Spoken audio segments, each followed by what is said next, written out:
जय गुरुदेव। सत्यनारायण की व्रत कथा का आज तीसरा दिन। पहले दिन हमने इस कथा का महात्म्य जाना और समझा। हमारी समझ में आ गया कि ईश्वर सृष्टि में सर्वत्र कण कण में विराजमान है। इसका यदि हमें जीवन में अनुभव करना हो तो अपनी आत्मचेतना को इस विश्व चेतना का ही अंश मानना होगा और समझना होगा। और हम भिन्न नहीं, इस विश्व वसुधा का एक अंश मात्र है। जो ब्रह्म हमारे भीतर है वही ब्रह्म सब में समाया है। हम सत्य को जीवन में जितना उतारेंगे, हमारे दैनिक जीवन में सत्य का आचरण जितना अधिक करेंगे, ईश्वर की समीपता की अनुभूति उतनी ही मात्रा में करने लगेंगे। जीवन में विवेक, संयम, सेवा और साहस का महत्व जाना, साथ में हमारे भीतर दोष दुर्गुण जैसे कि लोभ, मोह, ईर्ष्या, अहंकार और काम हमारे लिए, हमारी इस जीवन यात्रा के लिए और आत्मकल्याण के लिए किस प्रकार नुकसानकारक है, यह हमने कुछ प्रसंगों द्वारा जाना। दूसरे दिन की कथा में सदानंद नामक ब्राह्मण कैसे अपने पथच्युत हो चुका था, अपने पथ को भूल गया था, भटक गया था, अपने कर्तव्य को भूल गया था, अपने अस्तित्व को भूल गया था और कैसे एक भिक्षुक बनकर अपना और अपने परिवार का गुजारा कर रहा था, यह जाना। ईश्वर कितने दयालु और सहृदय है, इसका अनुभव हमने इस दूसरे अध्याय में समझा। हमने जाना किस तरह ईश्वर वृद्ध बनकर आते हैं और सदानंद को आत्मबोध कराते हैं, उसे अपने सत्य पथ पर चलाकर, और ब्राह्मण वंश में जन्म से उसके कर्तव्य दायित्व स्वयं के प्रति और समाज के प्रति क्या होते हैं, यह विस्तार से समझाते हैं और ऐसा जीवन जीने के लिए प्रोत्साहित करते हैं। साथ में हमने एक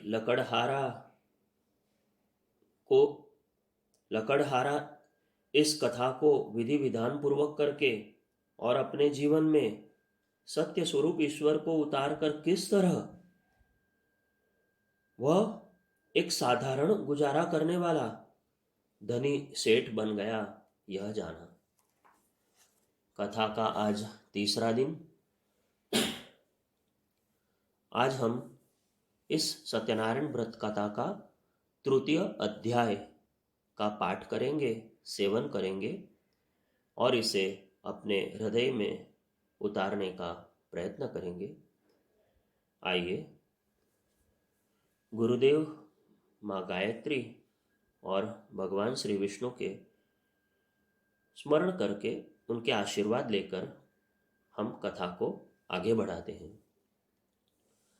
ओम गुरुर्ब्रह्मा गुरुर्विष्णु गुरुरेव महेश्वरः गुरुः साक्षात् परब्रह्म तस्मै श्री गुरवे नमः। अखण्डमण्डलाकारं व्याप्तं येन चराचरं तत्पदं दर्शितं येन तस्मै श्रीगुरवे नमः। ॐ यथा सूर्यस्य कान्तिस्तु श्रीरामे विद्यते हि या सर्वशक्तिस्वरूपायै दैव्यै भगवत्यै नमः। ॐ आयातु वरदे देवी त्र्यक्षरे ब्रह्मवादिनी गायत्री छन्दसां मातः ब्रह्मयोनिर्नमोऽस्तु ते। ॐ मङ्गलं भगवान् विष्णुः मङ्गलं गरुडध्वजः मङ्गलं पुण्डरीकाक्षो मङ्गलायतनो हरिः।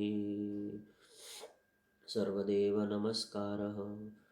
ॐ नमोऽस्त्वनन्ताय सहस्रमूर्तये सहस्रपादाक्षिशिरोरुबाहवे सहस्रनाम्ने पुरुषाय शाश्वते सहस्रकोटियुगधारिणे नमः।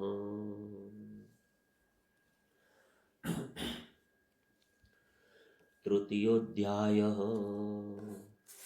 सुत उवाच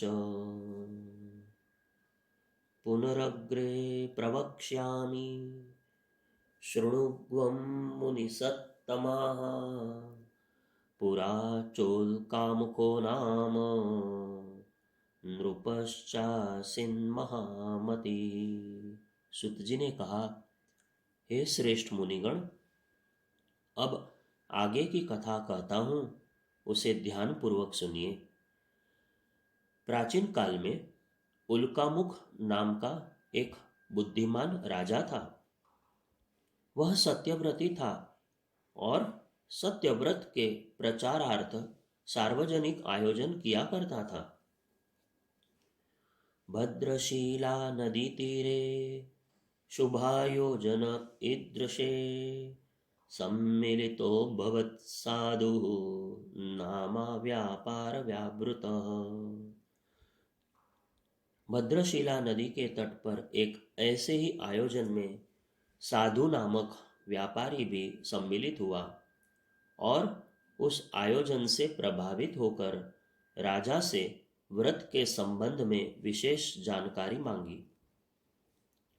राजा उवाच वैश्यधर्मः समाजस्य पदार्थानां व्यवस्थितिम् अपेक्षितांस्तु मूल्येन करोत्युत्पादनस्य च। राजा बोले, वैश्य का धर्म समाज की आवश्यकता अनुसार शुद्ध वस्तुओं का उत्पादन और उनके उचित मूल्य पर वितरण की व्यवस्था करना है। कुछ उदाहरण प्रस्तुत है। उत्पादन का अर्थ है कम उपयोगी को अधिक उपयोगी बनाना। उत्पादन खेती और कारखानों में होता है, दुकानों में तो वितरण होता है। बीज एक से अनेक होते हैं। सामान्य धातु के कीमती उपकरण बनाना भी उत्पादन है। लोगों में उत्पादन की क्षमता होने से समृद्धि रहती है। गाय घास खाकर दूध देती है, उसमें उत्पादन की क्षमता होने से ही उसे उपयोगी एवं पूजनीय माना जाता है। बीज स्वयं को गलाकर अनेक दानों में बदल देता है। जो अपने स्वरूप का मोह करते हैं वे उत्पादक सिद्ध नहीं हो पाते। बादल धरती से कहने लगे, तू पगली है, तुझे लोग सड़े गले पदार्थ देते हैं और अन्न फल ले लेते हैं, तू भी उनके बदले में कीमती चीजें क्यों नहीं मांगती? पृथ्वी बोली, भाई कितनी कीमत की चीज दूं, उतनी कीमत की लूं तो मैं उत्पादक नहीं रह जाऊंगी। फिर मुझे लोग माता नहीं वेश्या कहेंगे। मैं तो चाहती हूं कि मैं और भी कम लेकर और भी अधिक दूं। मेरी यह क्षमता बढ़ती ही रहे और मेरे बच्चे मुझसे प्रेरणा लेकर प्रसन्न रहें। वितरण का अर्थ है जहाँ उत्पादन है वहाँ से लेकर जहाँ आवश्यकता है वहाँ वस्तु को पहुँचाना। संसार में आवश्यकता के अनुसार वस्तुएं तो है, पर वितरण व्यवस्था ठीक न होने से ही कहीं अपव्यय और कहीं अभाव की स्थिति पैदा हो जाती है। शिष्य ने प्रश्न किया, शरीर में पेट को वैश्य की संज्ञा क्यों दी गई?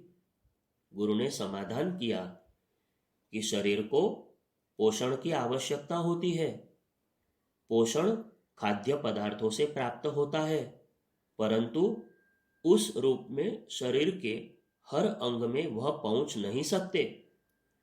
पेट उन्हें पचाकर रस का उत्पादन करता है तथा आवश्यकता अनुसार शरीर के सभी भागों में भेज देता है। स्वयं भी आवश्यकता के अनुपात से ही रस लेता है, अधिक रस नहीं लेता। समाज में वैश्य का यही कर्म है। पृथ्वी पर भयंकर सूखा पड़ गया। वायुदेव ब्रह्मा से बोले, प्रभु, आपने पृथ्वी से पानी क्यों हटा लिया? ब्रह्मा ने कहा, वत्स, पृथ्वी पर जल अभी भी उतना ही है। समुद्र में तथा पहाड़ों पर, झीलों और हिम रूप में जमा है। पृथ्वीवासियों ने प्रकृति का संतुलन बिगाड़ दिया, अतः वितरण व्यवस्था बिगड़ गई है। तुम मदद करो, बादलों को जल देकर अपने साथ आवश्यकता के स्थानों तक पहुंचाकर बरसाओ, जल की कमी नहीं पड़ेगी। भेड़ की ऊन कट गई। रीछ हंसा और बोला, पगली, अब सर्दियों में ठंडक से मरेगी। भेड़ बोली, चिंता मत करो भैया, मैं तो भगवान की दी संपदा के वितरण में विश्वास करती हूँ। सर्दियों तक मुझे तो पुनः ऊन मिल जाएगी, पर तुम्हें मनुष्य का प्यार और सम्मान कभी नहीं मिल सकेगा। पहाड़ से नदी बह उठी। शिलाएं बोली, आगे मत जा, कच्ची धरती में सूख कर तेरा अस्तित्व ही समाप्त हो जाएगा। पर वह शांत भाव से बढ़ती चली गई। उसे तो प्यासों तक जल पहुंचाना था। वह सुखी नहीं, एक एक करके धाराएं मिलती गई और वह विशाल होती चली गई। वितरण से वह बढ़ी, घटी नहीं। वैश्यः स्वीय समाजस्य संवर्ध्य निजकर्मभिः शांतिं सौख्यं यशोभागी जायते जगति तले। सत्य धर्म पालन करने वाला वैश्य अपनी तथा समाज की संपन्नता एवं सुख शांति बढ़ाते हुए जीवन में प्रचुर यश का भागीदार बनता है। व्रत की प्रेरणा पाकर और विधि विधान समझकर वैश्य अपने घर पहुंचा। पत्नीं लीलावतीं सर्वं वृत्तं सोकथयत् ततः सापि व्रतं च सत्यस्य श्रद्धया पालयत् तथा। उस वैश्य ने अपनी पत्नी लीलावती को सारा वृत्तांत सुनाया और वह भी सत्य धर्म का पालन श्रद्धा पूर्वक करने लगी। भगवान राम ने देवताओं के कार्य के लिए वन जाना स्वीकार किया। सीता ने भी उनका साथ दिया। राज्य सुख त्याग कर वन में संकट प्रसन्नता से स्वीकार किए। पंडित वाचस्पति मिश्र वेदांत शास्त्र पर दुर्लभ ग्रंथ लिख रहे थे। कार्य में इतने तल्लीन थे कि अपने शरीर तथा आसपास की सुधि भी नहीं थी। उनकी पत्नी वर्षों तक चुपचाप उनके लिए समय पर भोजन, वस्त्र, प्रकाश आदि की व्यवस्था करती रहीं। लोगों ने कहा, तुम्हें इस प्रकार कष्ट सहने की आवश्यकता नहीं। पंडित से कहो कि गृहस्थ के कर्तव्य पूरे करें और तुम्हारी देखभाल करें। पत्नी ने उत्तर दिया, वे तो सारे समाज के लिए अद्भुत अनुदान दे रहे हैं, अपने स्वार्थवश थोड़े ही बैठे हैं। अर्धांगिनी के नाते उनका आधा काम मुझे भी करना चाहिए। उतनी मेरी योग्यता नहीं, पर उनके कार्य में विघ्न न डालूं, छोटी छोटी सहायता करती रहूं, इसी में मेरे जीवन की सार्थकता है। ग्रंथ पूरा होने पर पंडित वाचस्पति ने उसका नाम पत्नी के नाम पर भामती ही रखा। याज्ञवल्क्य ऋषि संन्यास की तैयारी करने लगे। पत्नियों से कहा कि अपनी आवश्यकता बता दें ताकि उसकी पूर्ति करके वे मुक्त हो। मैत्रेयी ने कहा, आप जिस महान उद्देश्य के लिए यह सब छोड़ रहे हैं, उसके लिए मैं भी आपका सहयोग करूंगी। मुझे कुछ नहीं चाहिए। और वे ऋषि के साथ ही हो ली। अत्रि ऋषि चित्रकूट क्षेत्र में तप तथा सेवा साधना में संलग्न थे। वहां पानी की कमी पड़ जाया करती थी। उनकी पत्नी अनुसुया ने आवश्यकता समझी और प्रचंड तप द्वारा गंगा जी को प्रसन्न कर लिया। फलस्वरूप मंदाकिनी की धारा वहां बह उठी। ऋषि का कार्य सुगमता से चलने लगा। भार्यायाः वर्धनं साधु ज्ञानस्य कृतवान् वणिक् सुस्थितिः परिवारस्य समृद्धिश्चाभवत् खलु। सत्यव्रती वैश्य धर्मपत्नी का ज्ञान और योग्यता भी बढ़ाने लगा। फलस्वरूप उसके घर में व्यवस्था संपन्नता तेजी से बढ़ने लगी। उन दोनों ने अपनी आय का एक अंश सत्कार्यों में नियमित रूप से लगाते रहने का संकल्प किया। संपन्नता के सदुपयोग जो भी ईश्वर द्वारा हमें अधिक मात्रा में प्राप्त है, उसका एक अंश समाज में, राष्ट्र में, विश्व कल्याण के लिए देना हमारा पुनीत कर्तव्य है। कुछ उदाहरण से समझें। मनुष्य की बुद्धिमानी परीक्षा धन कमा लेने में नहीं, उसके सदुपयोग में है।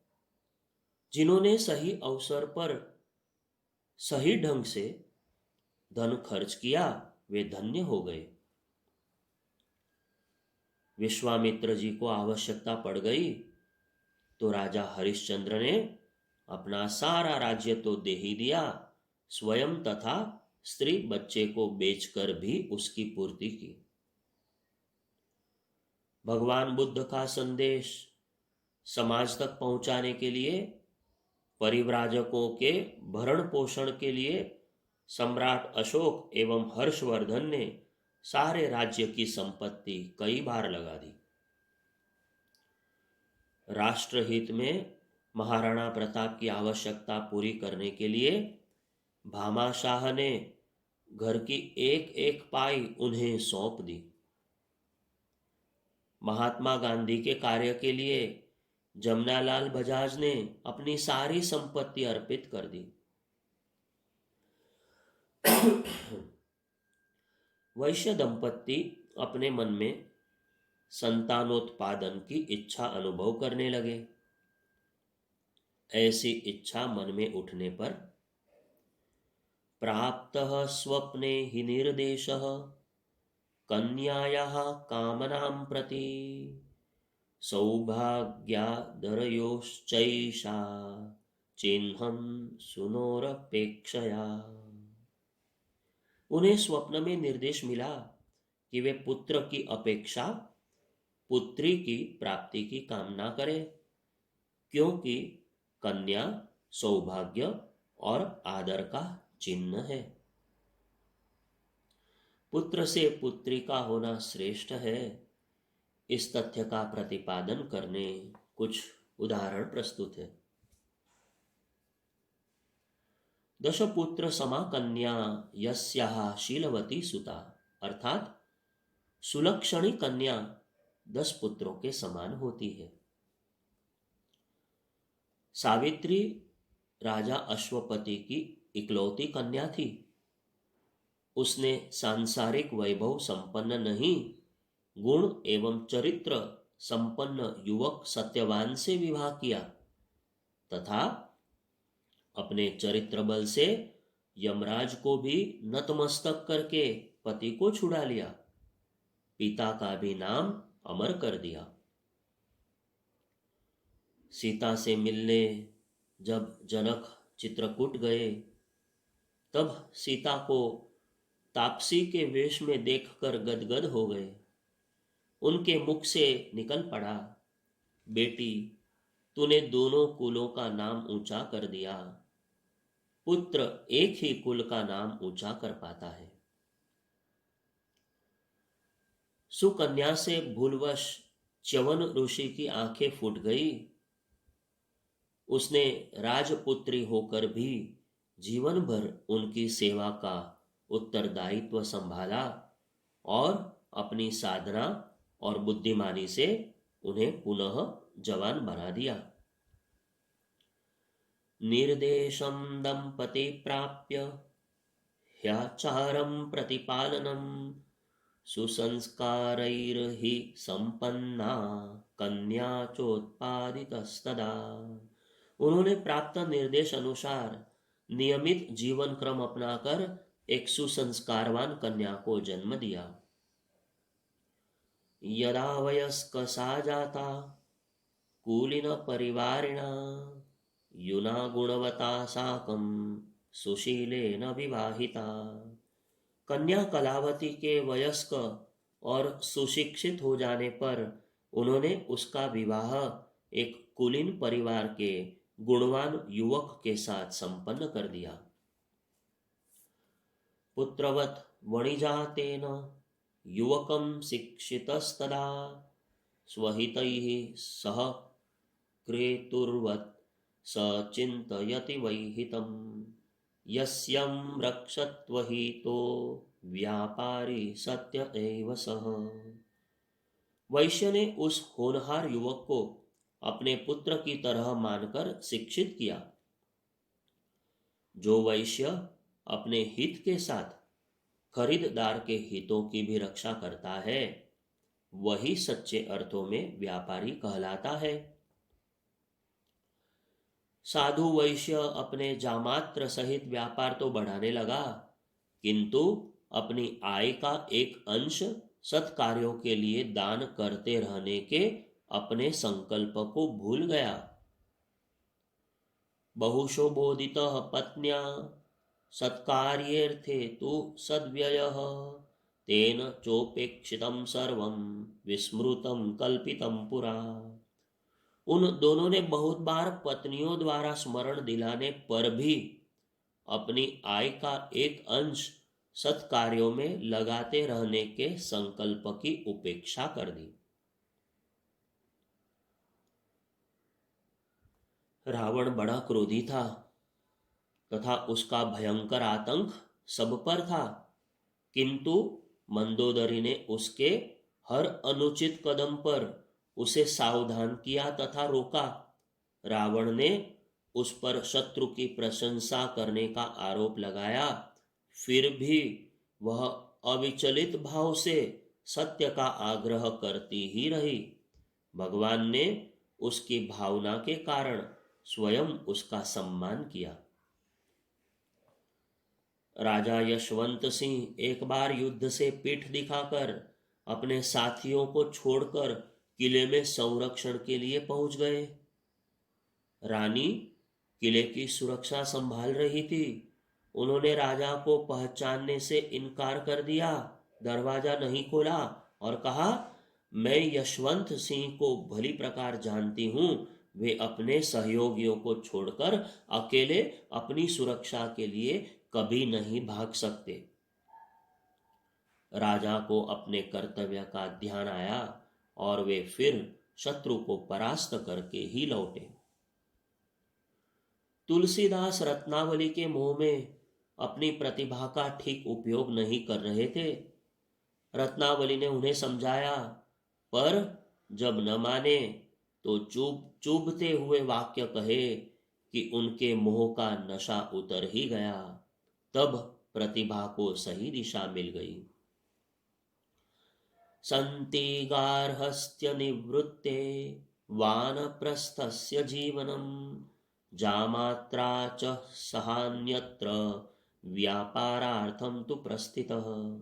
नियम तो यह है कि मनुष्य अपने गृहस्थ संबंधी उत्तरदायित्वों से निवृत्त होकर वानप्रस्थ जीवन में प्रवेश करे, लेकिन वह साधु वैश्य पैसे के लोभ में अपने जमाई को साथ लेकर व्यापार के लिए चल पड़ा। त्यागात् धर्मस्य कार्याणां मानवे कुप्यतीश्वरः दुःखमनुभवत्येव सदा तत्कोपभाजनः। स्वधर्म के त्याग से भगवान रुष्ट होते हैं तथा उनके क्रोध के कारण मनुष्य अनेक प्रकार के दुखों में फंस जाते हैं। साधु वैश्यः सत्य धर्मं विस्मृत्य ह्यविचारतः उचितानुचितं चैव तद्भृत्योपार्जयेद्धनम्। कर्तव्य भुला देने से साधु वैश्य की सद्बुद्धि क्षीण हो गई तथा वह लोभवश उचित अनुचित का विचार किए बिना अनीति पूर्वक धन कमाने लगा। रत्नसार पुरस्यास्य सत्यनिष्ठ प्रजाजनैः राज्याधिकारिभिः काराब्दो बद्धो जाते नृपश्च सः। इस अपराध के कारण रत्नसारपुर के सत्यनिष्ठ प्रजाजनों ने उसे राज कर्मचारियों द्वारा बंदी बनवाकर राजाज्ञा से जेल भिजवा दिया। राज्य में अनीति न पनपे, इसके लिए प्रजाजनों द्वारा अनीति निवारण में सहयोग तथा संघर्ष की आवश्यकता है। इसे कुछ उदाहरण द्वारा प्रस्तुत किया जा रहा है। राजा पुरुरवा का पुत्र प्रद्योत राजमद के कारण उचित अनुचित भूल गया। उसके साथी मित्र उसका बल पाकर नगर में मनमानी करने लगे।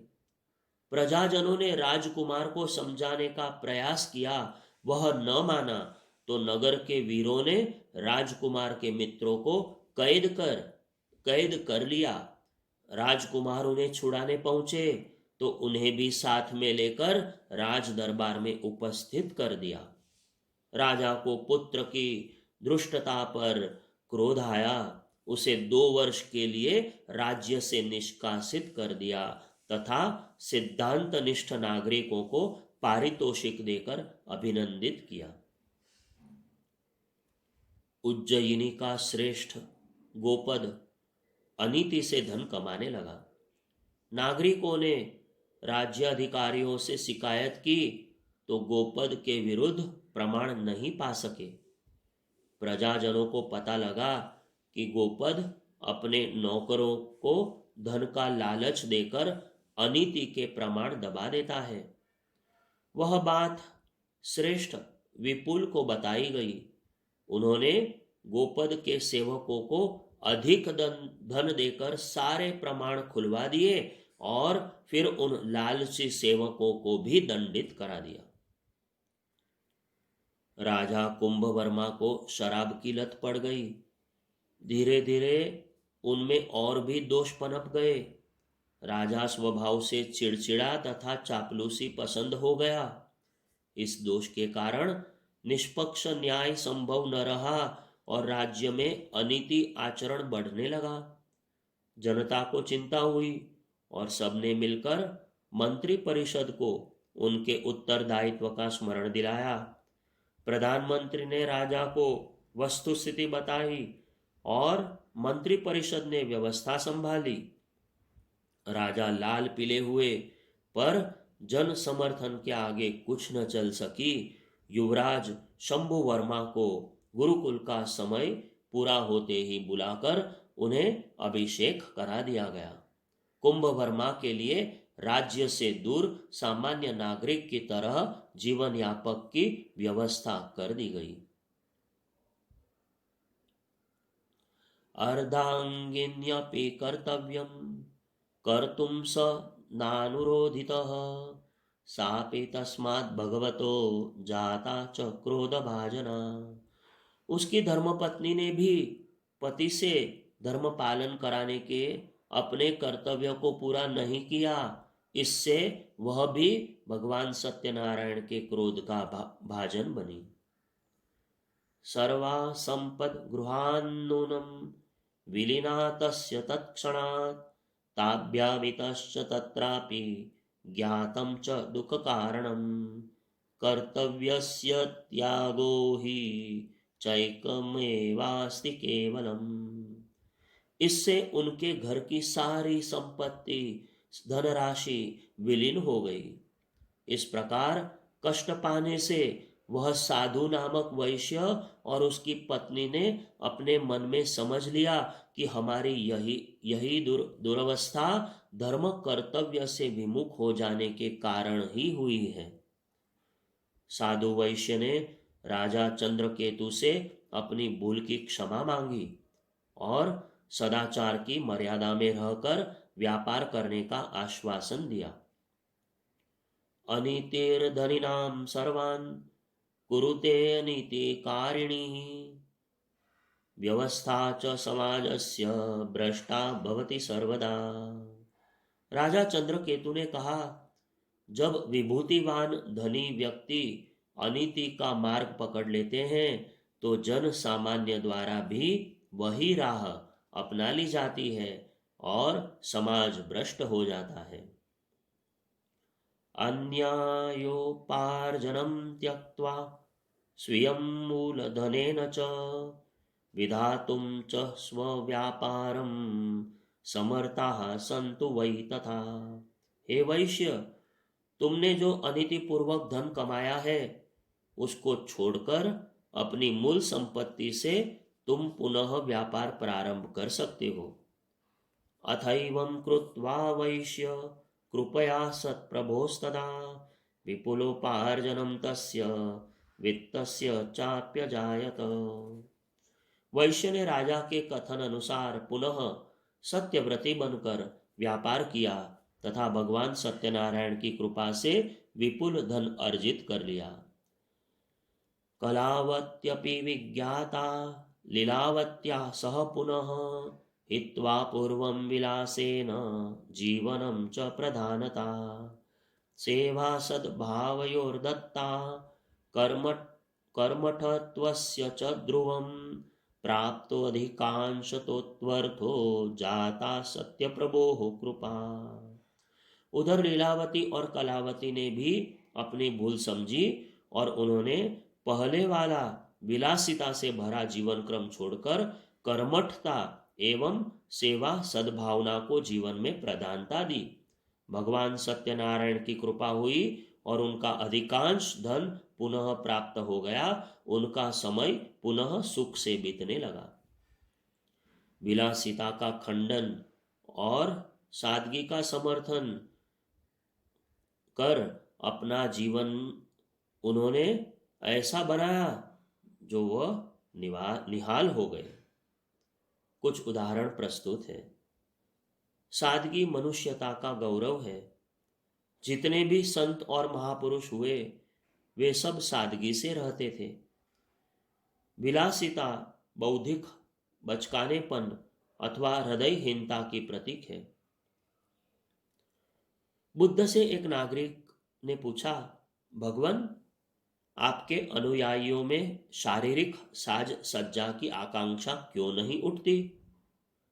तथागत बोले, हे श्रेष्ठ, जब अंतःकरण सजा लिया जाता है तो शरीर की सजावट निरर्थक लगने लगती है।